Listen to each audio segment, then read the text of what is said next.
Spirituality का और जो साइंस का रिलेशन है वो हमारे बार बार की में आप ये देखोगे, रामायण काल से चल लो, मैं आपको महाभारत काल की घटनाएं सुनाता हूँ। आपको सबको पता है कि गांधारी के 100 पुत्र थे। कभी आज की डेट में आपको मैं उससे कोरिलेट करके बताता हूँ। आपने आज की डेट में आईवीएफ सुना होगा कि टेस्ट ट्यूब से बच्चा पैदा होते हैं। कभी आपने सोचा कि उस समय की साइंस कितनी डेवलप थी?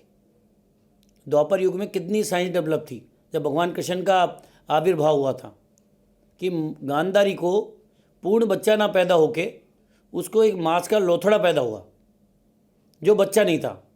पर उस समय के वैद्य और साइंस इतनी अच्छी थी कि उन्होंने जो आज की डेट में टेस्ट ट्यूब बोलते हैं उसकी जगह उन्होंने उस मांस के लोथड़े के 100 टुकड़े किए और उनको अलग अलग घड़ों में प्रजनन के लिए छोड़ दिया है। और उन समय के साथ में आफ्टर 9 मंथ वो घड़े, उन घड़ों में जिनको कि आज की डेट में हम टेस्ट ट्यूब बेबी कहते हैं, उस समय की 100% सक्सेस रेट थी। आज की टेस्ट ट्यूब बेबी की सक्सेस रेट 30 to 40% है। तो उन घड़ों से 100 बच्चे पैदा हो गए। तो ये कितना बड़ा अपने आप में विज्ञान है। वो कोई देवी है या मतलब देवी आशीर्वाद था, पर ये जो हमारे भगवान हुए हैं ये महापुरुष थे। उन्होंने अपने आप को योगा से और जो हमारी ताकत से अपने आप को इतना वो किया कि उन्होंने ऐसे अद्भुत काम किए जो हमें लगते हैं कि ये भगवान ही कर सकते हैं। तो आज भी ये पॉसिबल है। आज भी हमने देखा है कि कई लोगों को डॉक्टर कह देते हैं भाई तुम्हें तो कैंसर है या ये बीमारी है कि तुम लोग 3 महीने जियोगे, और वही बंदा 2 साल बाद हमें आके मिलता है कि डॉक्टर साहब देखो आपने मुझे 3 महीने का टाइम दिया था। या किसी को कहते हैं यार तुम्हारे को ये फ्रैक्चर हो गया, तुम्हें 6 महीने या बेड पे रहना पड़ेगा, और वो बंदा एक महीने में चलने लग जाता है। ऐसा क्यों? क्योंकि बॉडी में उनके स्पिरिचुअल पावर है। हमें माननी पड़ेगी। हमें अपने आप को सिर्फ डॉक्टरों को नहीं छोड़ देना है अपने ऊपर कि अब डॉक्टर ही इलाज करेंगे। हमें अपने आप, ये बात बहुत ज़रूरी है आज के समाज में जबकि हेल्थ के ऊपर पर इतना लोड है। हमें अपने, सबसे पहली बात है हमारे को अपने काम में पवित्रता रखनी है, हमारे विचारों में पवित्रता रखनी है। हमें अंधाधुंध दौड़ से बाहर निकलना है। हमें दोबारा से अपने उस प्राचीन काल में जाना पड़ेगा, अपनी संस्कृति को समझना पड़ेगा, अपनी दिनचर्या को सेट करना पड़ेगा। आज देखते हैं कि हम राक्षस स्नान करते हैं। मैं कहता हूँ कि लेट से लेट कब अर्ली मुहूर्त करें 5-6 बजे उठ के हम, अब यदि हम जल सुबह ब्रह्म मुहूर्त में उठते हैं तो हम अपना दिन बड़ा कर सकते हैं। जो लोग सुबह लेट उठते हैं उनका दिन वैसे ही छोटा हो जाता है। कब आदमी ब्रेकफास्ट करता है, कब लंच करता है, और फिर किस तरह का हम भोजन करते हैं। जैसे हम तामसिक भोजन करते हैं तो हमारे वैसे ही विचार आते हैं। तो अभी मैं दोबारा उसी चीज़ पे आता हूँ कि महाभारत में आपने एक एग्जाम्पल दिया, फिर आप आगे के एग्जाम्पल सुनिए कि आपने देखा कि महाभारत में विचित्र वीर था, उनके 2 पुत्र हुए, धृतराष्ट्र और आपके पांडु। पांडु का नाम पांडु क्यों पड़ा? कि उनको, आजकल आपने देखा कई बच्चे पैदा होते हैं उनको पीलिया हो जाता है। तो पीलिया का अपने संस्कृत में, हिंदी में उसको क्या बोलते हैं? पांडु रोग। तो उस बच्चे को पैदाइशी कंजेनाइटल जॉन्डिस था। तो उसकी ये वो है, एक्सप्लेनेशन है कि उसका नाम पांडु पड़ा क्योंकि वो पैदाइशी पीला था, और इसी के कारण उसके हट में एक छेद था, होल था, जो मैं अपनी से थोड़ी से निकालता हूँ। तो उसको ये मना था कि उसको कोई भी एंजाइटी का काम नहीं करना है, उत्तेजना का काम नहीं करना है। इसलिए उसको बना किया था कि अपनी स्त्री के पास में या पत्नी के पास नहीं जाएगा वो, क्योंकि उत्तेजना के काम में उसका गंदा खून उसके साफ खून में मिक्स हो जाएगा। और ये जनरली हमने देखा है कि जो लोग कंजेनाइटल जॉन्डिस या इनके साथ पैदा होते हैं उनको ये प्रॉब्लम होती है, मल्टीपल प्रॉब्लम। और उसके साथ वही हुआ, जब वो माद्री के साथ समागम में गया तो उसकी डेथ हो गई उत्तेजना के पलों में। फिर धृतराष्ट्र का आप देखिए, आज की डेट में आपने घरों में देखा होगा कि डॉक्टर लोग टॉर्च टेस्ट कराते हैं। टॉर्च टेस्ट कराते हैं माँ के, जब बच्चा गर्भ में होता है तो 5-6 महीने में टॉर्च टेस्ट होता है।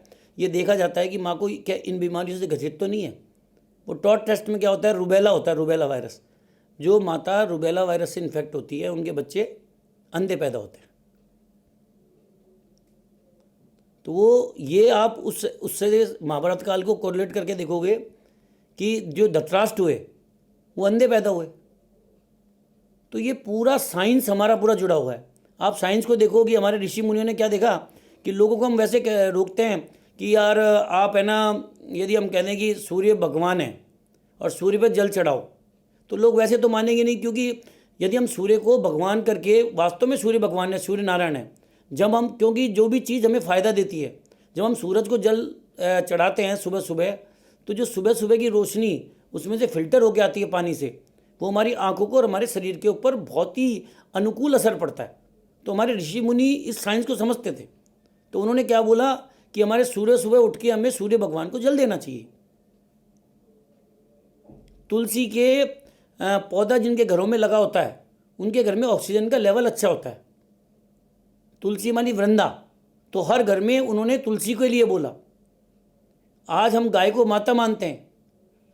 गाय में ऋषि मुनियों ने बताया कि 33 करोड़ देवी देवताओं का वास है, पर आज देखो जो माताएं अपने बच्चों को दूध नहीं पिला पाती हैं, जिनके सपोज दूध नहीं आता है, उनके बच्चों को क्या रिकमेंड करते हैं कि गाय का दूध, कि माता के दूध के बाद में यदि बच्चा कोई दूध पी सकता है तो है गाय का दूध, क्योंकि हल्का होता है।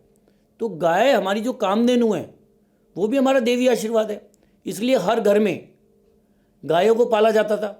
ये हमारे ऋषि मुनियों ने परंपरा दी। तो इसके सबके साइंटिफिक फैक्ट है। गाय के गोबर से, जो कि हर हवन में यूज होता है, घर में पोंछा लगता था आंगन में गाय के गोबर से, तो उससे वो होता है। और इसके लगातार, आज हम तो नहीं कर पा रहे हैं, पर विदेशी लोग इस पर लगातार वो कर रहे हैं, प्रैक्टिकल कर रहे हैं, रिसर्च कर रहे हैं, और उनसे रोजाना उभर के आ रहा है। आज हमारी यहाँ की हल्दी है, हल्दी को पहले लोग कहते थे कोई भी चोट लग जाए हल्दी को दूध में डाल के पी लीजिए, हम ये चीज़ें भूल गए आज। और उन हल्दियों को कैप्सूल में बंद करके उनको विदेशी कंपनियां उन्होंने पेटेंट करा लिया और उसको हमको दवाइयों के रूप में दे रहे हैं। हम वो गोली तो खा लेते हैं, पर दूध में मिला के हल्दी को हम मानते हैं कि ये तो पुरानी चीज़ है, ये तो दकियानूसी विचार है, इससे तो कुछ नहीं होने वाला। लहसुन के मात्र सेवन से कई कार्डियक डिजीज़ बंद हो जाती हैं। तो ये आज हेल्थ केयर में इतना पैसा खर्च हो रहा है, हम अपनी प्राकृतिक चीज़ों पे जाएं। सबसे पहले बात है, अपने आप को स्वच्छ करें। अपने मन को जो लोग पवित्र रखते हैं, खान पान जिनका अच्छा होता है, उनको वैसे बीमारियाँ नहीं आएगी। दूसरी बात, सबसे इम्पोर्टेंट बात क्या है, आज के भौतिक युग में हम एक दूसरे को ब्लेम की वो करते हैं। जो मेरी मम्मी कहा करती थी कि यदि डॉक्टर का विश्वास पेशेंट में है, मतलब वो अपनी पूरी ईमानदारी से पेशेंट का इलाज करता है, और यदि पेशेंट अपने डॉक्टर को भगवान मानता है या उसी में विश्वास करता है, पेशेंट, डॉक्टर के लिए तो पेशेंट भगवान है, पर यदि ये मान लेता है कि मेरा डॉक्टर में पूरा विश्वास है, तो मैं ये दावे से कह सकता हूँ कि मेरी मम्मी कहती थी कि यदि ज़मीन में से भारत माता की धूल को एक पुड़िया में बांध के दे दो और उसके सेवन मात्र से पेशेंट ठीक हो जाते हैं। तो ये हमारी भारत माँ की भूमि में, मिट्टी में जो देवी भूमि है, उसका चमत्कार है। और दूसरी बात है, क्योंकि बंदे में पॉजिटिव एटीट्यूड हो जाता है कि जो बंदा मुझे ठीक कर रहा है, तो उससे बंदा अपने आप ठीक होता है। तो हम क्या इन चीज़ों पे नहीं जा सकते? आज मैं देखता हूँ 25 साल 40 साल के लड़कों के सारे बाल सफ़ेद हो गए, चिंताएं सता रही हैं उनको।